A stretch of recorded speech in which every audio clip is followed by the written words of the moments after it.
A verdade por trás da história de Tony Stark. Ele começou como um bilionário arrogante e terminou salvando o universo. Mas a verdade é que a história de Tony Stark é muito mais sombria, estratégica e até controversa do que parece. Tony Stark nasceu em um mundo onde já tinha tudo: dinheiro, inteligência e poder. Filho de Howard Stark, ele cresceu sendo pressionado a ser perfeito. Mas o que ninguém fala é que Tony nunca quis ser herói. Ele era um gênio precoce, formou-se ainda jovem e assumiu a Stark Industries. Seu foco era criar armas. E não qualquer arma, mas as mais letais do mundo. Tony lucrava com guerras, vendia tecnologia para exércitos e não parecia se importar com as consequências. Muita gente acredita que ele sempre teve um lado heróico escondido, mas a verdade é que ele só mudou quando foi forçado. Durante uma demonstração militar, Tony é sequestrado e ali começa a verdadeira transformação. Preso em uma caverna com um reator improvisado no peito para sobreviver, ele constrói a primeira armadura. Mas existe uma hipótese interessante. Tony não construiu aquela armadura só para fugir.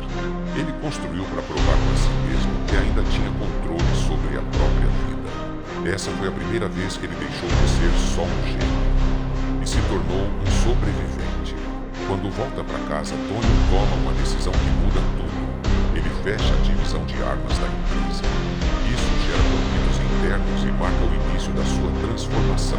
A partir daí, ele começa a evoluir suas armaduras uma após a outra, até se tornar o Homem de Ferro. E aqui está um fato importante. Tony Stark nunca teve superpoderes. Tudo o que ele fez veio da sua inteligência, da sua capacidade de adaptação e da sua mente brilhante. Outro mito comum é que ele depende das armaduras, mas na realidade o verdadeiro poder dele sempre foi a mente. Quando ele entra para os Vingadores, ao lado de heróis poderosos, fica claro que Tony é diferente. Ele não é disciplinado, não segue regras e muitas vezes toma decisões sozinho. Mas existe uma teoria forte entre fãs. Tony sempre agiu com paranoia, e foi exatamente essa paranoia que salvou o mundo várias vezes. Ele foi um dos primeiros a perceber que ameaças maiores estavam chegando. E tentando proteger o planeta, ele cria algo que se torna seu maior erro: Ultron, uma inteligência artificial criada para defender a Terra, que quase destrói tudo. E isso prova uma coisa: até um gênio pode falhar. Tony não queria apenas salvar o mundo, ele queria controlar o futuro, e isso acabou se tornando um dos seus maiores erros. Depois disso, ele entra em conflito direto com outros heróis.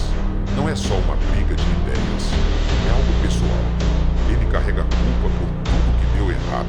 Muita gente acha que Tony estava errado nesse momento, mas na realidade, ele estava tentando evitar novas tragédias. Essa fase mostra um lado diferente dele, mais humano, mais quebrado, mais real. Então surge a maior ameaça de todas: Thanos. Tony enfrenta seu maior medo e falha. Ele vê tudo desmoronar e percebe que, mesmo sendo um gênio, não consegue controlar tudo. Mas no final, ele faz o impossível. Ele toma a decisão que ninguém mais poderia tomar. Ele estala os dedos e, naquele momento, ele salva o universo inteiro, mas paga o preço mais alto. Tony Stark começou como um homem que vendia armas e terminou como o homem que salvou tudo. Talvez ele nunca tenha sido um herói perfeito, mas foi exatamente isso que fez dele um dos maiores de todos.